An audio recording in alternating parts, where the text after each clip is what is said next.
I have been so moved by Fiquei muito tocado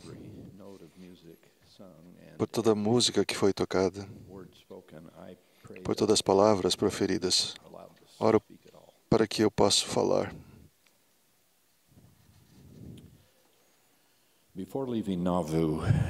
Antes de partir de Nauvoo, no inverno de 1846, o presidente Brigham Young teve um sonho no qual viu um anjo em pé sobre uma colina cônica em algum lugar do oeste, apontando para um vale que ficava abaixo. Quando ele entrou no Vale do Lago Salgado, uns 18 meses depois, viu na encosta das montanhas, pouco acima de onde nós estamos reunidos hoje, a mesma elevação que contemplara em sua visão. Como foi muitas vezes mencionado deste púlpito, o irmão Brigham liderou um grupo de líderes até o alto da colina e deu-lhe o nome de Ensign Peak, ou Pico do Estandarte, um nome cheio de significado religioso para aqueles modernos israelitas. 2.500 anos antes, o profeta Isaías declarou que nos últimos dias se firmará o monte da casa do Senhor no cume dos montes e se elevará por cima dos outeiros, e ali ele levantará um estandarte entre as nações. Considerando aquele momento histórico, um cumprimento parcial daquela profecia, os irmãos desejaram hastear ali algum tipo de bandeira para tornar literal o conceito de um estandarte entre as nações. O elder Heber C. Kimball forneceu um lenço amarelo. O irmão Brigham o amarrou à bengala do elder William Richards e fincou no chão a bandeira improvisada, declarando que o Vale do Grande Lago Salgado, com as montanhas que o rodeavam, era o lugar profetizado, do qual sairia a palavra do Senhor nos últimos dias. Irmãos e irmãs, esta Conferência Geral e suas outras versões semianuais são uma continuação daquela primeira declaração ao mundo.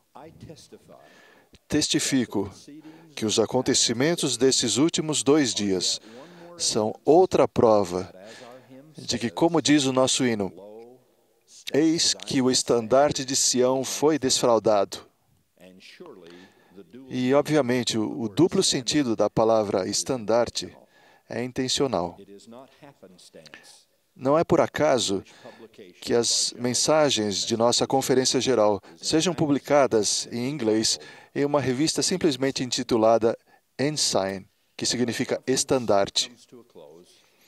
Ao chegarmos ao término de nossa conferência, peço que reflitam nos próximos dias, não apenas nas mensagens que ouviram, mas também no fenômeno inigualável que é a Conferência Geral em si.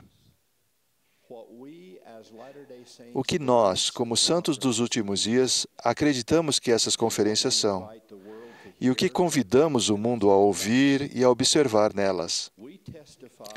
Testificamos a toda nação, tribo, língua e povo, que para nossa época e em nossos dias, que o Senhor não apenas fala, mas que também em nossa época e em nossos dias, o conselho que ouviram é sob a direção do Santo Espírito, a vontade do Senhor, a palavra do Senhor, a voz do Senhor e o poder de Deus para a salvação.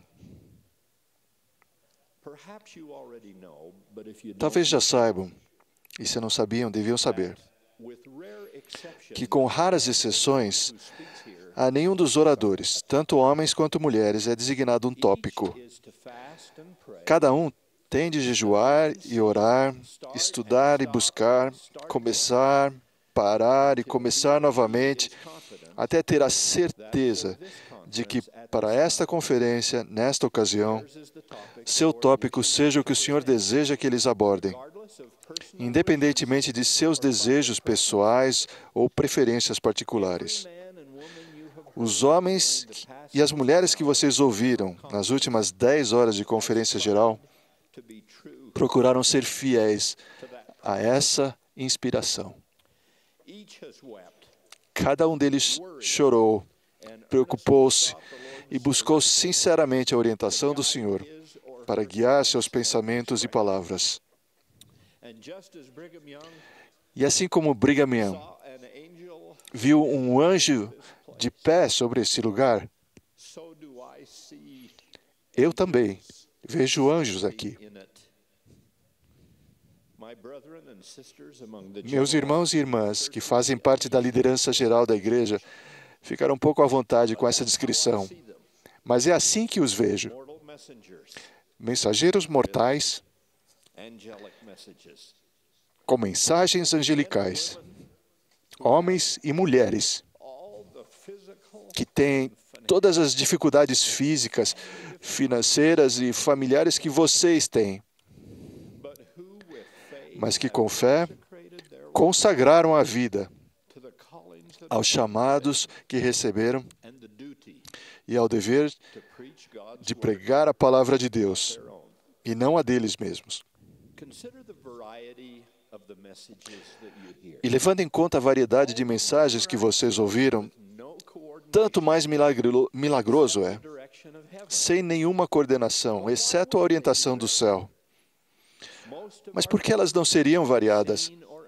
A maior parte de nossas congregações, que vemos aqui ou não, são formadas por membros da igreja.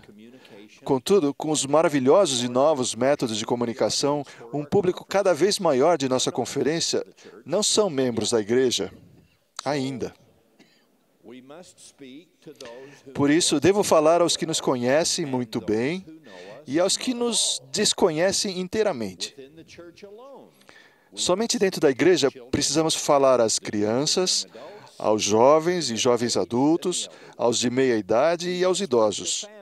Precisamos falar às famílias e aos pais com os filhos no lar, ao mesmo tempo que falamos aos solteiros, sem filhos, e talvez aos que estão bem distantes do lar. No transcorrer de uma conferência geral, sempre enfatizamos as verdades eternas da fé, da esperança, da caridade e do Cristo crucificado, ao mesmo tempo que abordamos diretamente as questões morais específicas de nossos dias. Nas Escrituras, recebemos o mandamento de não pregar a esta geração coisa alguma a não ser arrependimento, ao mesmo tempo que devemos pregar boas novas aos mansos e restaurar os contritos de coração. Seja da forma que for, estas mensagens da conferência proclamam liberdade aos cativos e declaram as riquezas incompreensíveis de Cristo. Na grande variedade de sermões proferidos, presume-se que haverá algo para todos. A esse respeito, acho que o presidente Harold B. Lee foi o que melhor expressou esse conceito ao dizer: aparentemente, o Evangelho é para confortar os aflitos e afligir os confortáveis. Sempre queremos que os ensinamentos que transmitimos na Conferência Geral sejam tão generosos e convidativos quanto os que Cristo ensinou originalmente, lembrando, ao fazê-lo, a disciplina que era inerente às suas mensagens. No mais famoso sermão já feito, Jesus começou proferindo bênçãos maravilhosamente generosas que todos desejamos receber. Bênçãos prometidas aos pobres de espírito, ao puro de coração, aos pacificadores, aos mansos. Quão edificantes são essas bem-aventuranças e quão consoladoras para a alma. Mas naquele mesmo sermão, o Salvador prosseguiu, mostrando quão progressivamente estreito seria o caminho do pacificador e do puro de coração. Ouvistes o que foi dito aos antigos: não matarás, comentou ele. Eu, porém, vos digo que qualquer que se encolerizar contra seu irmão será réu de juízo. Da mesma forma, ouvistes que foi dito aos antigos: não cometerás adultério. Eu, porém, vos digo que qualquer que atentar numa mulher para a cobiçar, já em seu coração cometeu adultério com ela. Obviamente, à medida que o caminho do discipulado ascende, ele se torna cada vez mais estreito, até chegarmos ao intimidador pináculo do sermão que declara, assim como o Elder Christopherson acabou de dizer, sede vós perfeitos, como é perfeito o vosso Pai que está nos céus. O que era suave nos primeiros degraus da lealdade torna-se profundamente árduo e exigente no topo do verdadeiro discipulado. É evidente que se alguém achou que Jesus não ensinou que prestaremos conta dos nossos pecados, não leu as Escrituras com atenção. Não. Em questões de discipulado, a igreja não é um restaurante à la carte onde podemos pedir o que quisermos. Algum dia, todo joelho se dobrará e toda língua confessará que Jesus é o Cristo e que a salvação somente vem por meio dele.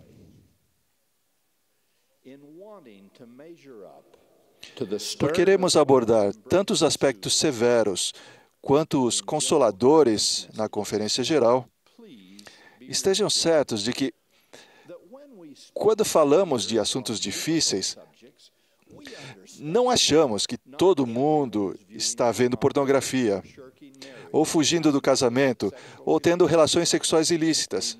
Sabemos que nem todos quebram o dia do Senhor, ou prestam falso testemunho, ou maltratam o cônjuge. Sabemos que a maior parte de nosso público não é culpada dessas coisas. Mas temos o solene encargo de advertir aqueles que são, onde quer que estejam no mundo.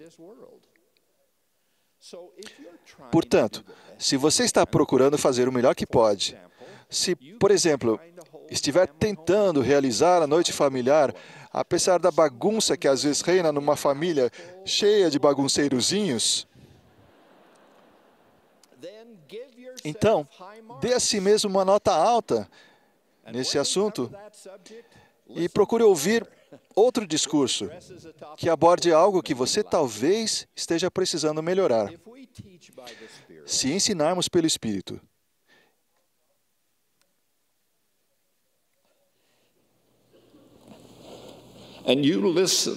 e você ouvir pelo Espírito, alguns de nós vão abordar a sua situação,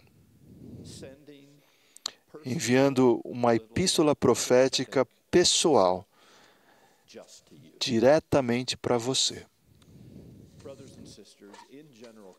Irmãos e irmãs, na Conferência Geral, estamos apenas unindo nosso testemunho ao de outros que virão, porque de uma forma ou de outra, Deus fará sua voz ser ouvida.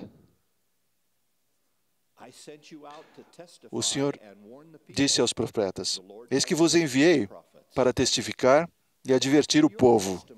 E depois de vosso testemunho, vem o testemunho de terremotos, de trovões, relâmpagos e tempestades, e da voz das ondas do mar, arremessando-se além de seus limites. E anjos clamarão em alta voz, soando a trombeta de Deus. Esses anjos mortais que subiram a este púlpito, cada um à sua maneira, soaram a trombeta de Deus. Cada sermão proferido foi, por definição, tanto um testemunho de amor, quanto uma advertência, assim como a própria natureza vai testificar com amor e advertir nos últimos dias. Daqui a pouco, o presidente Monson virá ao púlpito para encerrar esta conferência. Gostaria de dizer algo sobre esse homem amado, o apóstolo sênior e o profeta dos dias em que vivemos hoje. Dadas as responsabilidades que mencionei, é óbvio que a vida dos profetas não é fácil. E a vida do presidente Monson também não é. Ele foi chamado, ele falou isso na conferência hoje, na reunião do sacerdócio. Ele foi chamado para o apostolado aos 36 anos, quando seus filhos tinham 12, 9 e 4 anos, respectivamente. A irmã Monson e esses filhos doaram seu marido e pai para a igreja e para seus deveres, já por mais de 50 anos. Eles suportaram as enfermidades e exigências, os problemas e as dificuldades da mortalidade que todos enfrentam, e alguns dos quais, sem dúvida, ainda estão por vir. Mas o presidente Monson continua irreprimivelmente alegre em meio a tudo isso. Nada o desanima. Ele tem uma fé e uma energia extraordinárias. Presidente,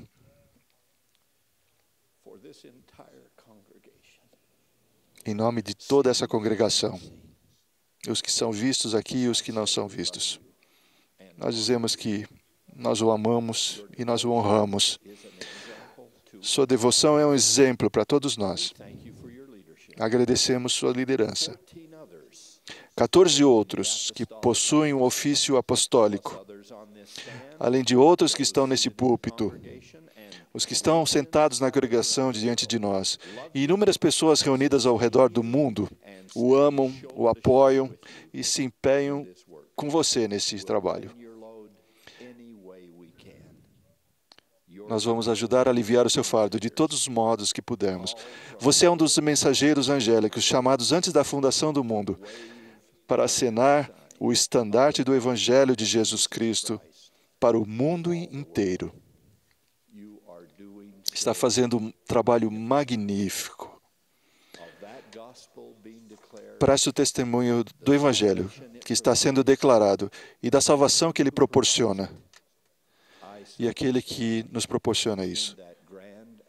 Em nome glorioso e redentor do Senhor Jesus Cristo. Amém.